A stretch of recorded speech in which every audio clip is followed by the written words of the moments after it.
I'm Linda Decker. I'm the Dean of the Silver School of Social Work, and it's really my honor to welcome you to this important symposium today.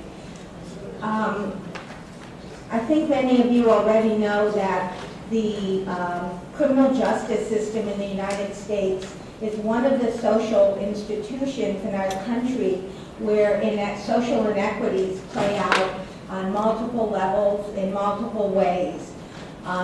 There is disproportionate targeting of people of color, especially men of color, in arrests, in imprisonment, in sentencing, harsh sentencing.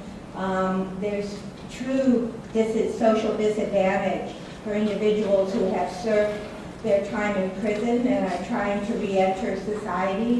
It's a very important area for social work to participate in, and I applaud your interest to learn more about the needs and the possibilities for change that we can lead in the criminal justice system. And I'm especially proud that our student leaders organized this conference. This isn't a school-sponsored conference, and this is really the initiative of the creativity and the ingenuity of the students at the Silver School of Social Work. And I see doctoral students here, I see master's students here, I see some graduates here, and I want to say to everyone who participated in today's event, thank you very much. It's going to be a very enriching day, and I hope you'll all learn a lot. Thank you, and welcome. Thank you so much, Dean Decker.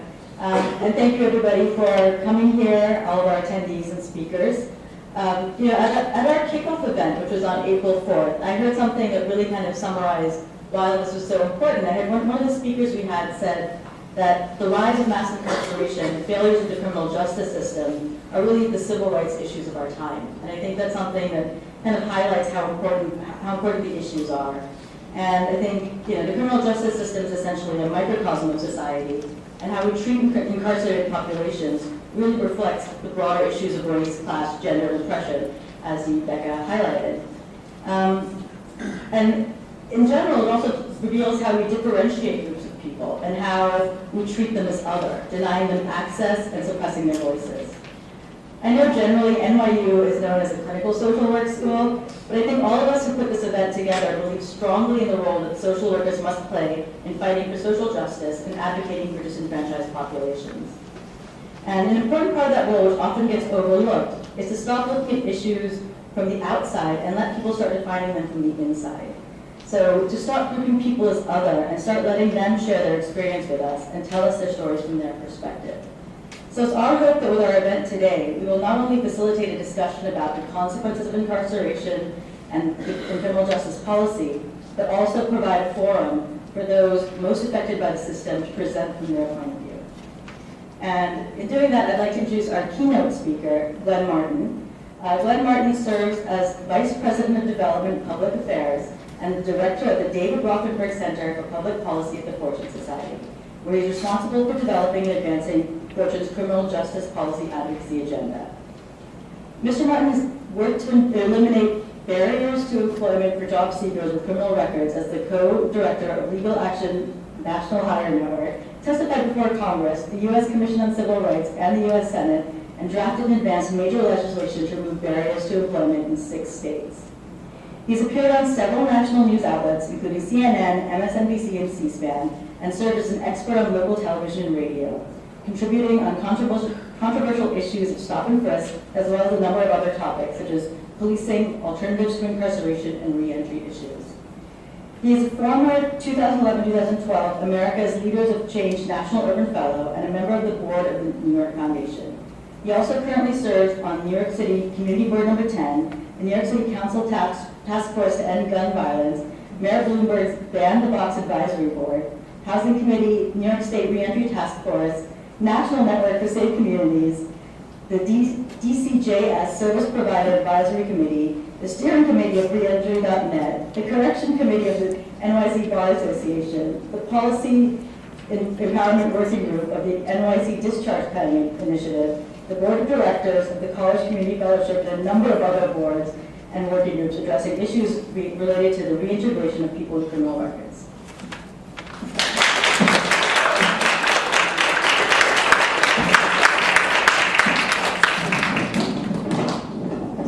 You know what? That's actually better. Thank you. Thank you for that great introduction. Good morning. It's always hard to hear people read your bio, especially when they read the long version of it. Kind of feel like you're awake at your funeral. Good morning. So, first of all, thank you to the organizers, especially the student leaders, for the opportunity. I think it's great to be invited to be the keynote speaker for this event. I had a chance to look at the agenda. You have a very exciting agenda. I recognize a lot of the names of folks that will be here speaking today. So I think you're in for a real treat.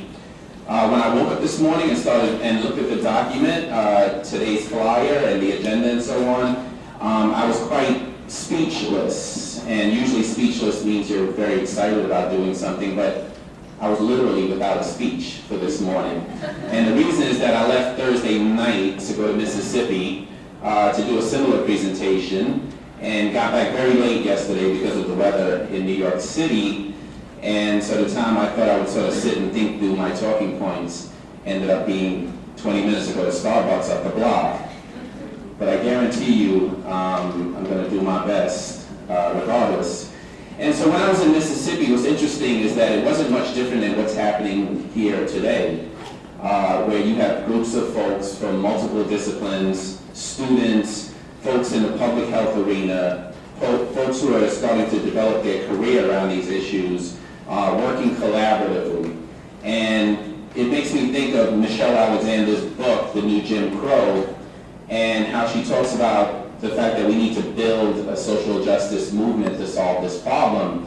And as amazing as I think her book is, and it's brought so many new folks to the table to think about these issues, and I think part of it is not just the message, because it's not a totally new message, but also the messenger and who she is. I think one criticism I have of the book is that when you tell people that you need to become part of a social justice movement, that's pretty vague for people. It's hard to figure out what that really means. And social justice movements and other sorts of movements are usually difficult to define when you're in the midst of them, right? They're usually retrospectively easy to recognize that, wow, we were part of the civil rights movement or some other movement. But when you're in the middle of it, it's hard to sort of see what role you're playing in a social justice movement. But definitely on the flyer for today, it talked about each panel will examine social justice issues within the criminal justice system related to oppression, immigration, sexuality, and policy change with an aim to promote and raise awareness of social justice. And talking about multidiscipline, I was sitting here, and I think it was the timekeeper actually, I was sort of over listening to your conversation, and I think you said it takes a village. That's the words that you used. And I agree that the criminal justice system has become a repository for society's failures. And I'm not talking about the people, I'm talking about our policies. And so when you think of how do we solve these problems, people ask me all the time, well, what does it take to solve these problems? There are no silver bullets, right? We're talking about human beings. And we're talking about human beings who ended up in the criminal justice system because they fell out of all these other failed policies that we have as a society. And so it's going to take individualized assessments and individualized responses for just about everyone who's exiting the criminal justice system that we're trying to help, or folks that we're trying to keep out of the criminal justice system. And I think when I talk a bit about the agency that I work for, you'll see how an agency that's been around for 46 years has been able to do the work and yet not silo people and not, even though we're dealing with large numbers of people, not try to find a silver bullet response for people who are coming through our doors. And so if we care about social justice, the criminal justice system and prisons really are the belly of the beast. Like, this really is where you should be concentrating, where you should be doing your work. And although the problem seems so significant and like such a wicked, large problem, so insidious, you really have to sort of try to find ways to wrap your head around how to tackle it. And so you have to sort of do the work on the ground and at the same time have this sort of 10,000 feet up perspective.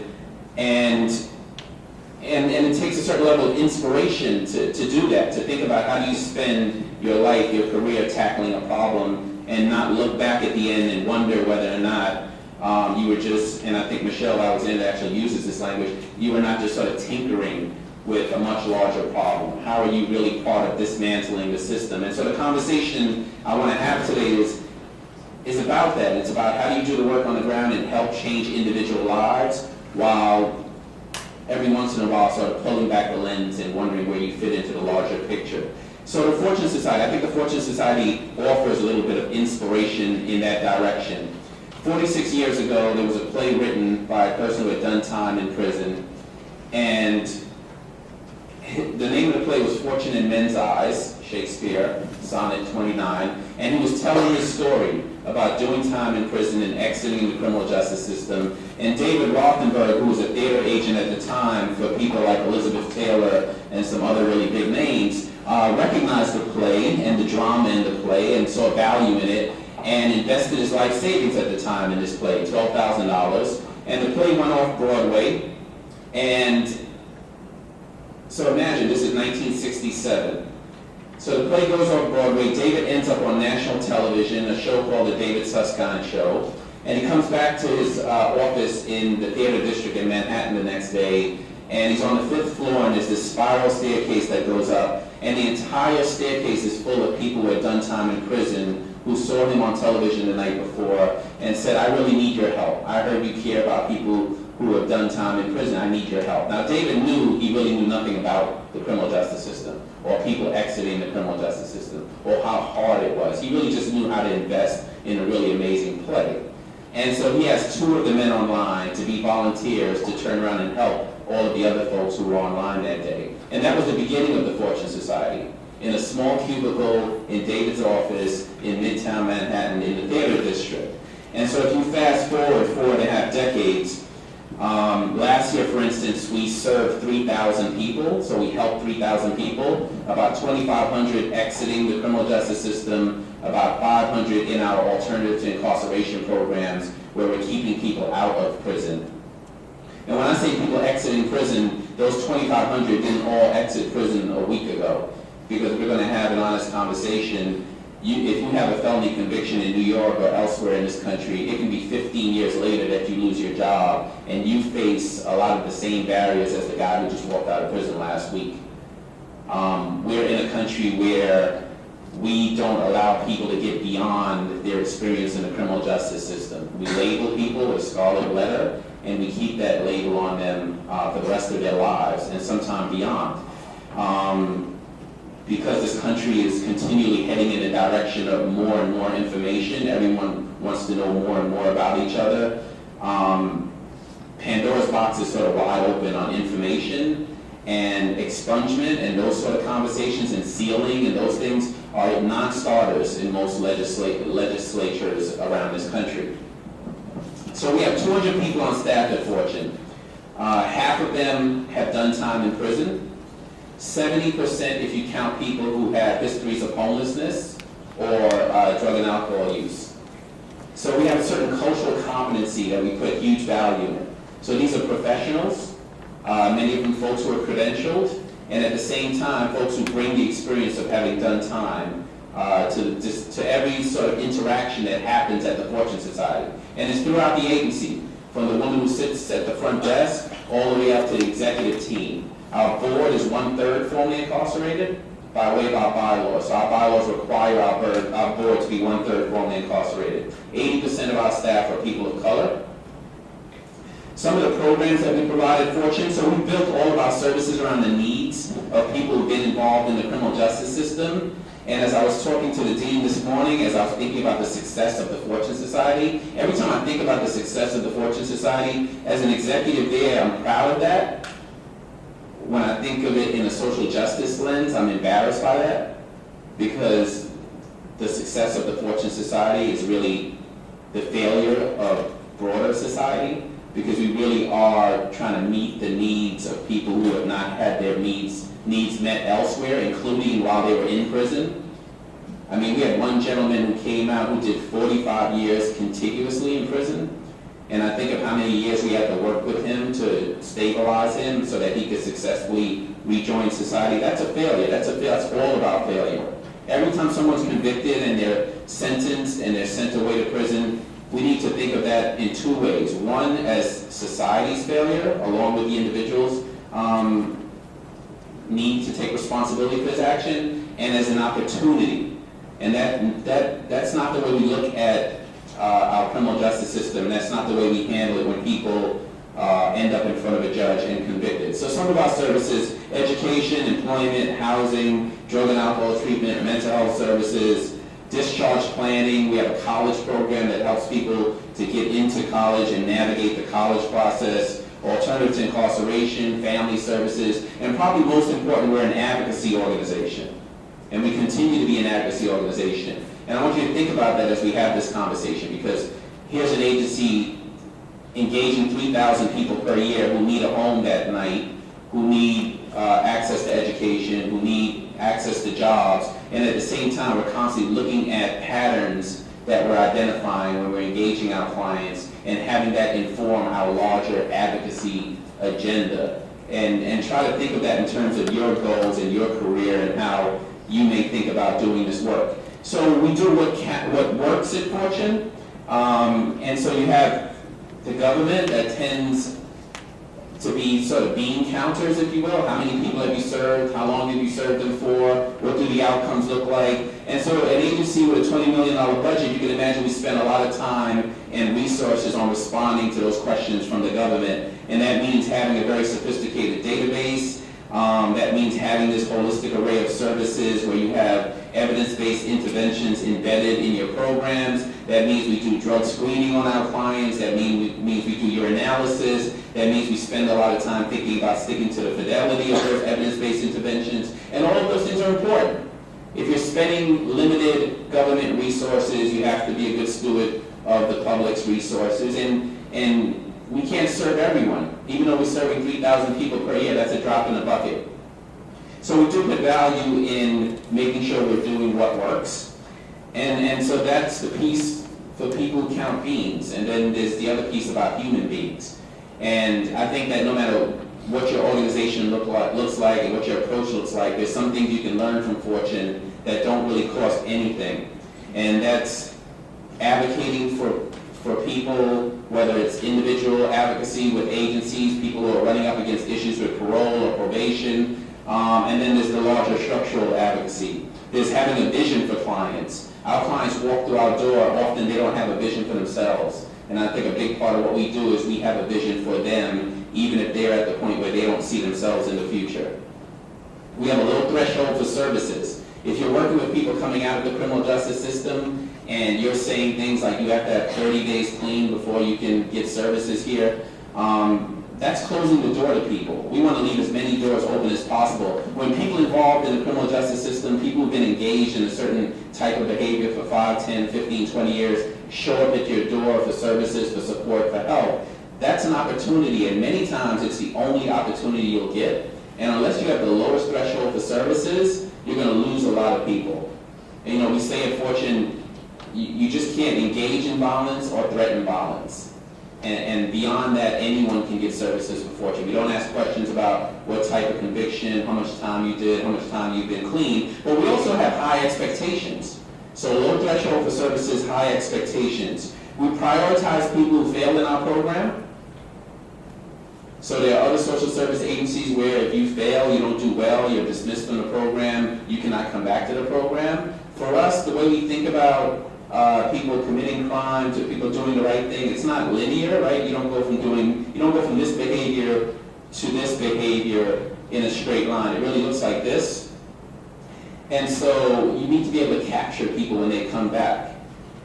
Because people are going to fail, right? If people have drug and alcohol histories, if people have mental health issues that they're not dealt with, they're not always going to do well. On New Year's Eve, I had a chance to spend 2 hours with the mayor, Mayor Bloomberg, at City Hall. about 6 of us and the mayor, and one of them was a client that I brought with me.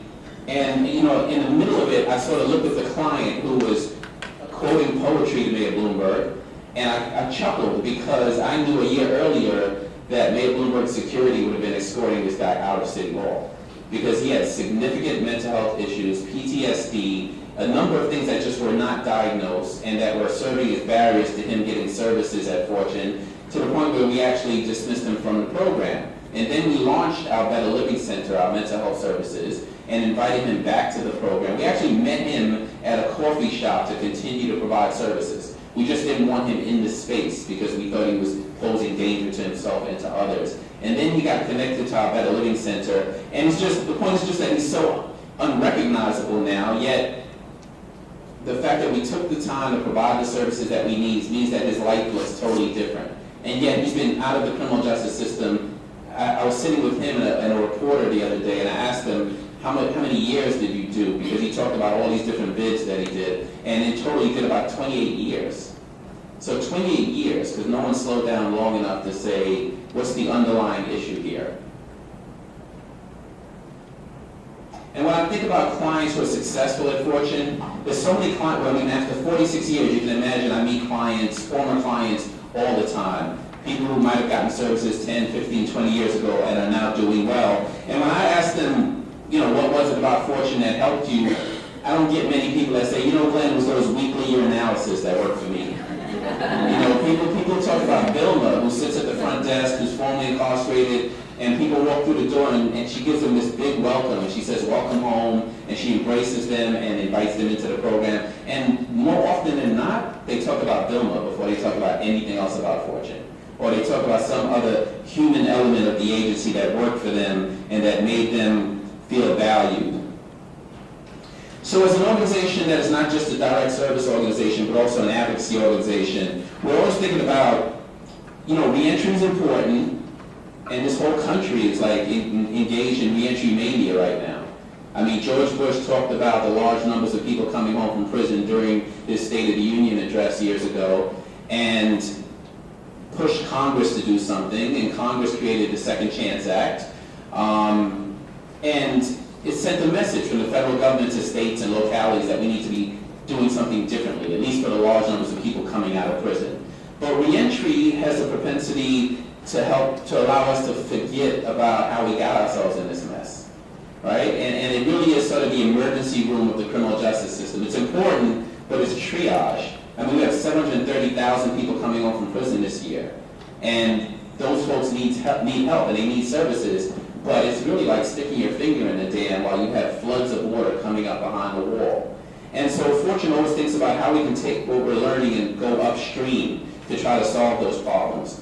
And some of the work that we've done here in New York is around Rockefeller drug law reform. So we're able to help get rid of our mandatory minimum drug laws. And the way we were able to do that, to me, is pretty amazing. It took 36 years to do it. It was done in coalition. Fortune played a very specific role. But what happened is that you had this really perfect storm. You had a governor who himself got arrested for protesting the Rockefeller drug laws years earlier. You had the economy crashing in 2008. Everyone was thinking of how to save money.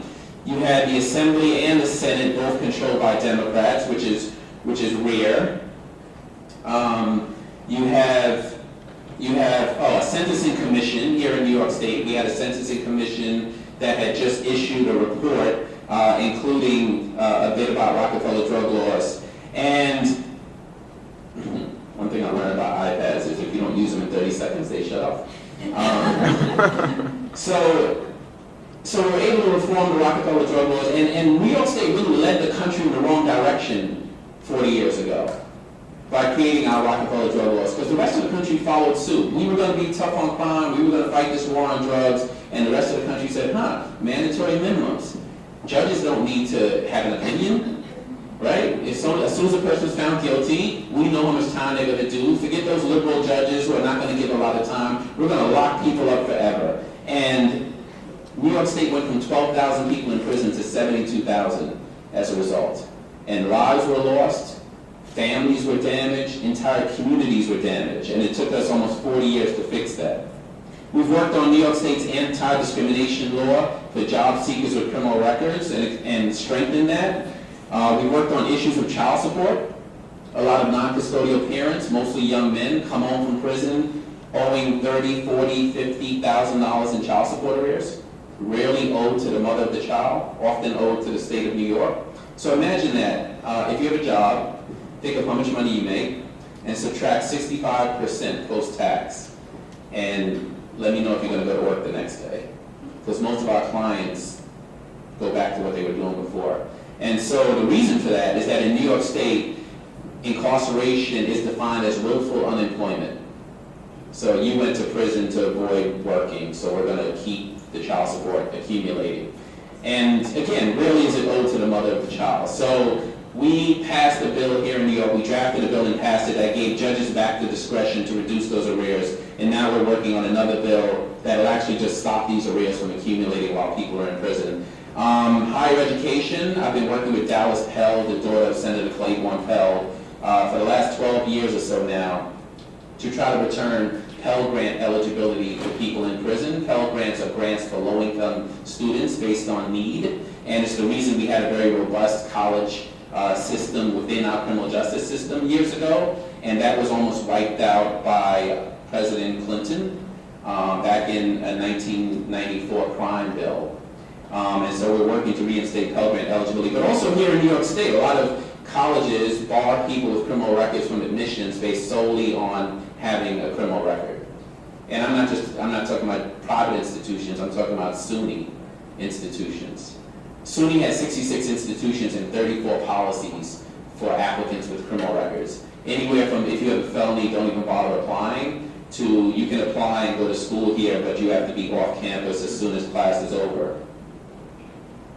And we've also worked on the federal level, so we convinced the United States Equal Employment Opportunity Commission to reissue guidance that they had for job seekers with criminal records, telling employers that they cannot have blanket policies and that it violates Title VII of the Civil Rights Act. Someone earlier mentioned that this is the civil rights issue of our day. That particular piece, that directive is all couched in the fact that people of color are so disproportionately impacted by the criminal justice system that criminal record-based discrimination is a surrogate for race-based discrimination, whether it's intentional or not. That's how it plays out because of the disproportionate impact of the criminal justice system on people of color. So we didn't get here overnight. We made some very deliberate decisions as a country about criminal justice policy. And if you look at the incarceration rate, it wasn't always like this. For very long, it was like this. If you go back to 1920, all the way up until the late 60s, early 70s, you see a little bit of a spike around the Depression era, and then you see this huge spike in the late 60s and early 70s. And if you extrapolate that data, you see it's mostly men of color, black men, Latino men, and then over the last 10 or 15 years, women of color are the highest rising population of people going to prison. And that was a deliberate decision, and I think that it's not a mistake that it happened right after the civil rights era. Because this is not just about incarceration, it's also about lifetime punishment. And I'm going to talk a bit about that. And so we created this prison, this juggernaut of a system, if you will, that kind of took on a life of its own. And so the question is, how do you feed a system like that that has a life of its own? And so we had all this rhetoric around it, the war on drugs, the war on crime, which really became a war on poor people and people of color. We created mandatory minimums to show how tough we could be. We gave people longer sentences. We created harsher prison conditions. After the Attica Rebellion, we had some gains in a positive direction around people being able to have access to programming and so on. But since then, it's all deteriorated. I remember going to a prison about a year and a half ago, I think it was Fishkill here in New York. And I was waiting for the men to show up, and they showed up very late. And that's normal usually because the correction officers take forever to produce them. And I said, so, what kept you guys? Was it the correction officer? Oh, they said, no, we were wrapping up in our television repair shop. And I was thinking to myself, is that the kind of programming we're providing in prison? Because I haven't repaired a television in a really long time. And I don't know people who repair televisions these days. People discard televisions these days. And those are the kind of programs we have in the criminal justice system. We have programs that allow correction folks to say, hey, look, this is what we're doing, but not programs that really connect people to labor market demand once they're released. And I felt so badly for these guys who probably were going to come out from repairing televisions with tubes in them, looking for a job and recognizing that all the skills they picked up in prison and the prison-related sort of credentials that they give out these days, because the Department of Labor used to come in and credential people. That doesn't happen anymore. And I just think of how the hopes of these guys coming out of prison is really going to be dashed because of these programs. And then we did a lot of stuff on the front end, right? Over-criminalization of behavior. I mean, we criminalize everything these days. Over-policing. We have so many police in certain communities. I mean, I live in Central Harlem. It's policed as if it's Rikers Island. And if you're a police officer, I always say if you're a hammer, everything looks like a nail. And so if you're a police officer, your response to everything is handcuffs. Because what you have at your disposal is who you are, it's how you're built. And we have this policing system that is really at full throttle.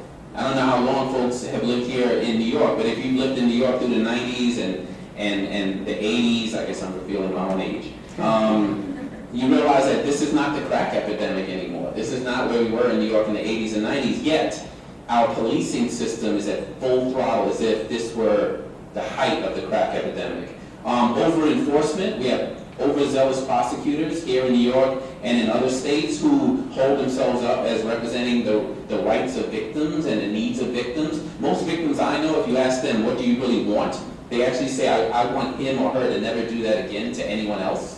They don't start out talking about how much punishment they want for the most part, yet prosecutors hold themselves out as representing victims to give them the credibility they need to be tough. And what do they have to offer? If a prosecutor offers a menu to a victim, what does it say on it? It says prison, or more prison. What do you want for the guy? Or what do you want for her? And if that's all you're offering, then that's all victims want. But all victims can choose from. But the truth is that most victims I've met, and think about the way we define victims. I think that's huge. If you close your eyes and I tell you to envision a victim, it's usually a young white female on a poster who is sitting in a hospital who looks as though she's recently been violated sexually, right? That's who we've defined as victim. But if you look at the federal government statistics, it's black men that are the most prevalent victims of violent crime in the United States. Yet that's not the image we have in our heads of victim. So we have our school-to-prison pipeline. We have the media, everything in the media. If it bleeds, it leads. And they help to enforce the narrative that we've created around. There's way more crime on television than there's ever been in society. I mean, if you look at Law and Order, which is based here in New York, again, you would think we're still in the middle of the 80s. And you would think that everyone gets a chance to go to trial and fight their case. 96% of people who go through the criminal justice system take a plea. Why? Because of our mandatory minimums. Because of our very tough, leaning on punishment system. So if you're facing 20 years for your crime, if you go to trial, trust me, like what we've actually done with mandatory minimums is take the power away from the judge and give it to the prosecutor. And remember what I said about prosecutors earlier. What it really does is allow a prosecutor to say, you know what, if I indict you, you're facing 20 years. You should make a deal with me before we get to the point of indictment. And people do. And that's how our criminal justice system has ballooned. So what have we achieved as a result of all this? Well, we're number one. United States, as always, we're number one. 5% of the world's population, 25% of the world's prison population. We have 2.3 million people in prison on any given day. 7 million people under some form of criminal justice supervision. 730,000 people coming home from prison this year alone. 65 million records on file with criminal justice repositories. We have an aging prison population. That's the thing. So if you put people in prison for a long time, they grow old in prison. And so now the medical costs for people in prison is skyrocketing. It costs $64 billion to run our prison system today.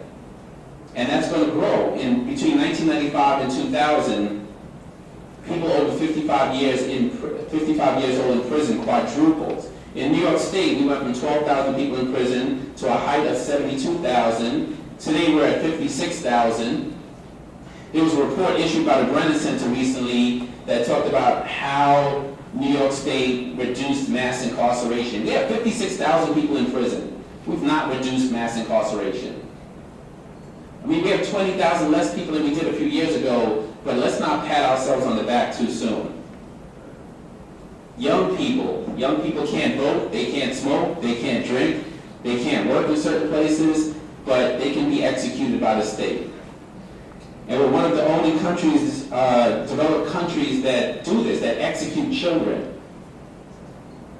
And then think about the failure rate of our criminal justice system. 2/3 of people who go to prison go back within 3 years. I don't know any other industry that would be allowed to operate with that failure rate, and not just continue to operate, but we continue to feed it resources. But this is America, and we have a system of capitalism. And that failure rate has suddenly been turned into a success rate for private prisons.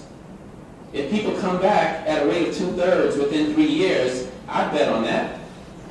If I have stock on the stock market for running, in fact, the largest provider of private prisons in the United States, the GEO Group, told every single governor in the United States 3 years ago, we will buy every single one of your prisons if you promise to keep them 90% full for the next 25 years.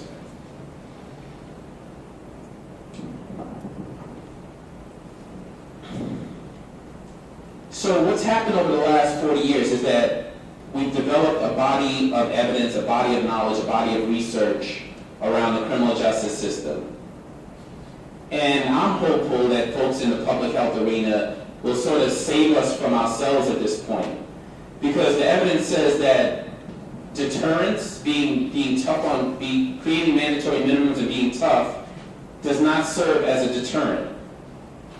And yet, if you look at New York State, we've gone from getting rid of our Rockefeller drug laws, which I just talked about, which was an amazing victory, to Governor Cuomo's bill recently around gun control, which is the total opposite message of what we did with Rockefeller drug law reform.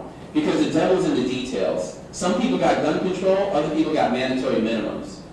If you look at the details of Governor Cuomo's gun bill, there's tons of mandatory minimums in there that are going to disproportionately affect people of color. There's tons of gang provisions in there that are going to disproportionately affect people of color. And so we undo the drug laws and we decide that mandatory minimums don't work. And just a few years later, in response to what happened in Connecticut, which was significant, which we should pay attention to, which we should do something about, but we have this visceral reaction. Governor Cuomo gave his bill to the legislature and told them they have 36 hours to look at it and sign on.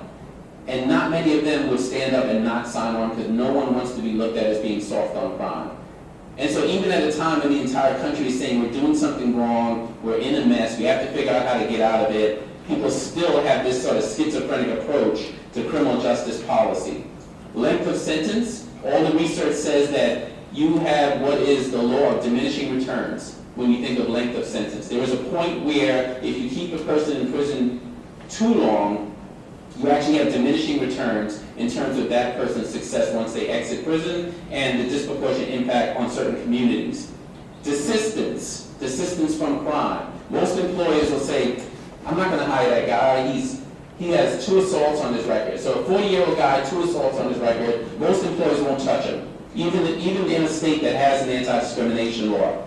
And a 22-year-old guy walks in, same skills, employers will lean towards that person. The truth is that after a certain amount of years, a very short amount actually, for very serious crimes, that 40-year-old who has the 2 assaults on his record actually shows no more of a propensity to offend in the workplace than the person who's never committed a crime. And then you get to a point where the younger person actually has more of a propensity because age is the most significant determining factor of desistance from crime, and younger people have more of a propensity for risk.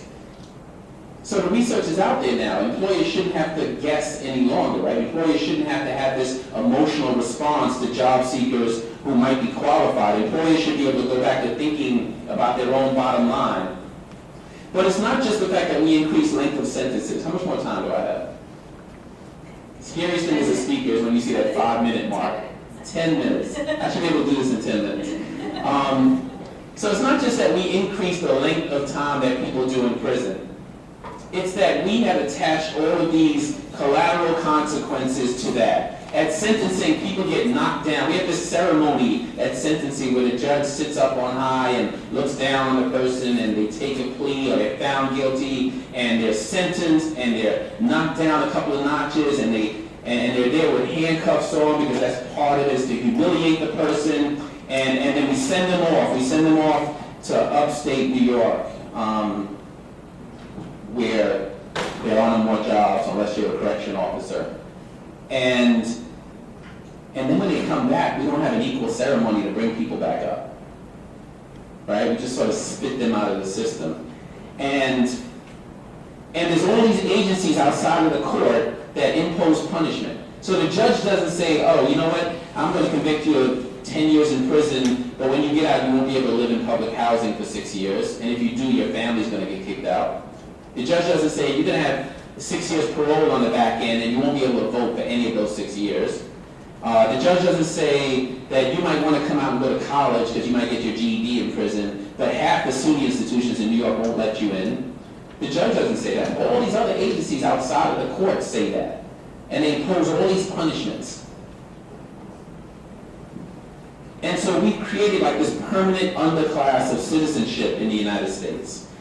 And I think of, going back to the beginning of my conversation where I talked about the incarceration rate and how it really spikes at the end of the civil rights era. Think about all the things we worked for during the civil rights era. I call them the 4 E's: education, employment, equality, and enfranchisement. All those things are taken away by the criminal justice system. And no one says anything, right? Because we're talking about criminals. I had a chance I was at Harvard about 4 or 5 years ago, and I was listening to a speech by Justice O'Connor, and she was no longer on the bench, but still, like when you get a chance to stand up and ask a question of a former Supreme Court justice, and I knew what question I wanted to ask her, and I remember walking up to the microphone, and like my knees were shaking. It was like, this is going to be the opportunity of my career here, right? There's like 400 people going to ask her this very direct question about what I care about. And I said, Justice O'Connor, how do you feel about all of the collateral consequences that stem from involvement in the criminal justice system? And just sort of waiting for the response. And she said, I don't know what that is. And I said, okay, so now I'm in front of 400 people and I'm embarrassing the Supreme Court justice. And I said, okay, let me find a tactful way to explain to her what I mean. And I did, and she said, She said, well, people get themselves involved in the criminal justice system, so any sort of punishment that stems from it really is as a result of their own behavior. And at that point, I got really upset. And I was no longer thinking about not embarrassing her. And I said, but how about the disproportionate impact of the criminal justice system, the machine that we've created that targets people who have the least ability to fight back, and as a result, disproportionately impacts poor people and people of color?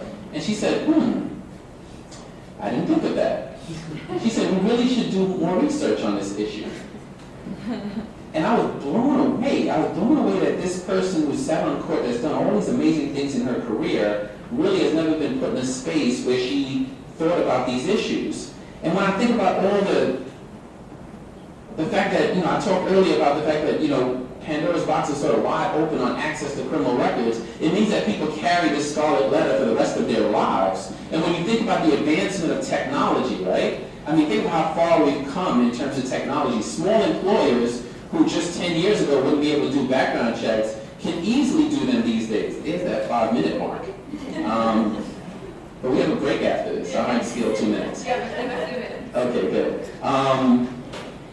And so we have to think of those two things coupled together: how tough we are on crime, the criminalization of behavior, and then access to technology. So you really can't get away from the criminal record post-incarceration, even the way you might have been able to just a few years ago. But there may be value in that, actually, because as an advocate, every successful campaign I've seen, whether it be around HIV/AIDS, crack cocaine, all the scourges that affect certain communities, you don't really get the attention until it starts impacting people who have access to power. And in some way, our criminal justice system has grown so large that when you have 2.3 million people in prison, you're not just locking up bad people. You are locking up everyone at this point. And many people end up being touched by the criminal justice system. And what I have found is that many of the people now that are being touched by the criminal justice system and realize they can't just come out and just segue right back into society because they have some cousin that works for some corporation that's going to give them an opportunity, because no matter what that cousin wants to do, they have to do a background check. That those folks now are calling their congressman and saying, hey, wait a minute. And that's what gets Congress to pay attention, unfortunately. And that's what gets our policymakers to pay attention. Because when it's just about poor people and people of color, it's easy to dismiss it. When I go upstate New York to talk to members of the Senate who have prisons in their district, if I say poor people, if I say people of color, they shut off. I had a legislator one time, I presented him a bill around giving voting rights back to people once they exit prison. He was like, that's a noble effort, but those are not my people. And I think because the criminal justice system is growing so large, increasingly it is their people. And I think that, as sad as it is to say, there may be some value in that for folks who've been working on this issue for a really long time. And so you might say, well, I'm preaching to the choir, right? Everyone in this room cares about these issues. First of all, I think it's important to preach to the choir. I think that's how you keep the choir singing. But everyone is not converted, not fully converted. I was on the Amtrak train going back and forth to DC the other day, and I like talking to people on the train because who's thinking about these issues but us, right?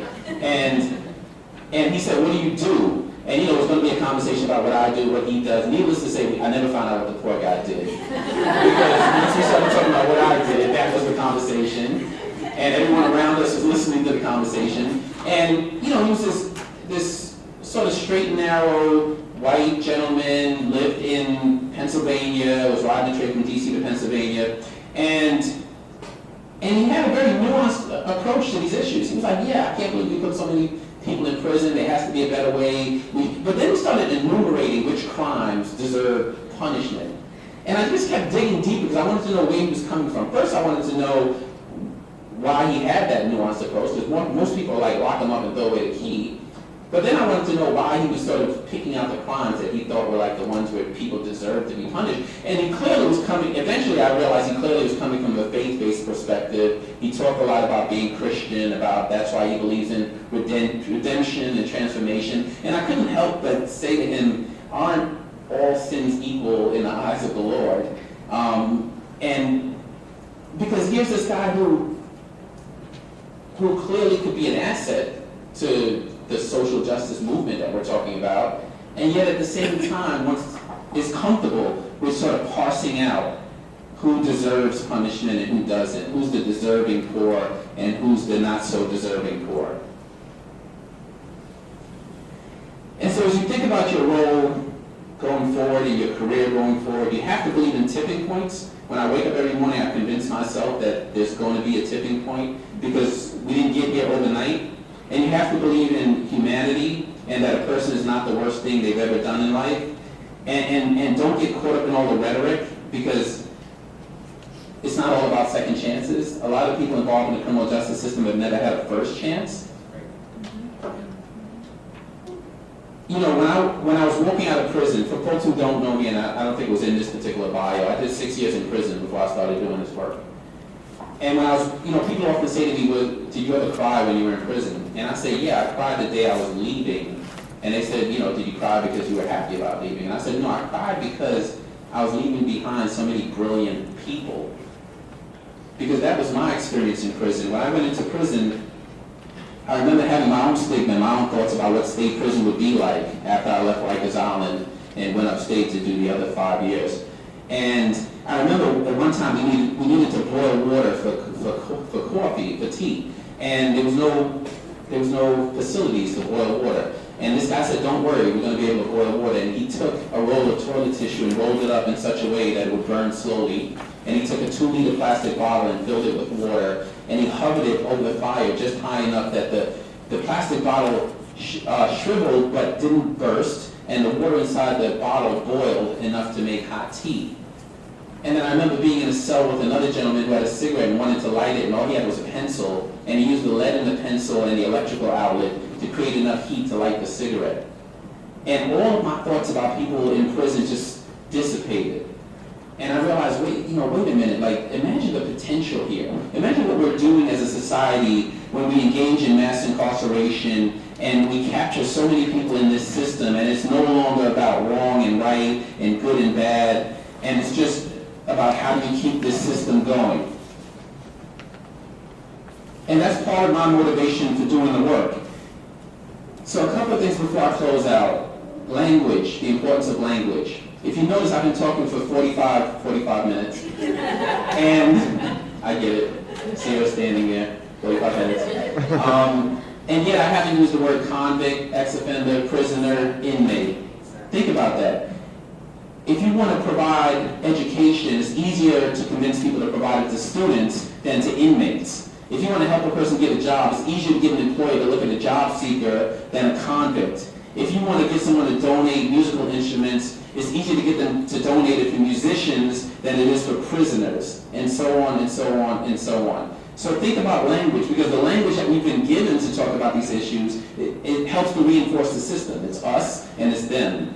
And so if you want to remind people that it's us, then you need to be thinking about language and how do you change the language, because no one wants to be labeled as the worst thing they've ever done. Think of the worst thing you've ever done, write it on a piece of paper and tape it to your forehead and walk around with it, and then you'll know how people with criminal records feel who exit the criminal justice system. So you should have audacious goals. Audacious goals for your clients and audacious goals for the system. And I'll end where I began by saying that although the system seems insurmountable and so much bigger than us, you have to realize that your contribution is helping to move us toward that tipping point.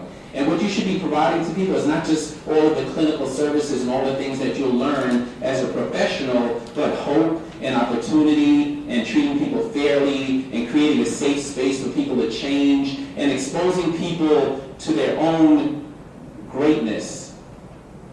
And so as you build your future and your approach to the work and the way you engage your clients and your colleagues, just think about, just contextualize it, right? Like, you have to feel like you're part of a story. And so think of the emergence of mass incarceration and the lifetime punishment that goes along with it, our war on crimes, our war on drugs, the way we discard people and throw people away. And the same way we look back on slavery now and think of it as a stain on the American story, and yet we divorce ourselves from the responsibility. It's not my fault. I wonder what people did back then, why they didn't do anything, but it's not my fault. I wasn't there back then. Make no mistake that one day, future generations are going to look back on today and define it as a shame and ask what each of us did. And so as you develop your future and your approach and the way you engage your clients and your career and your social justice framework, you should be prepared to answer that question. Because someone in the future is going to ask you that question, whether it's your son or your daughter, your grandson or your granddaughter, and you want to be able to hold your head up high and say that you were part of that social justice movement that we may not be able to identify today, and that you helped to dismantle what Michelle Alexander calls the new Jim Crow. Thank you for the opportunity.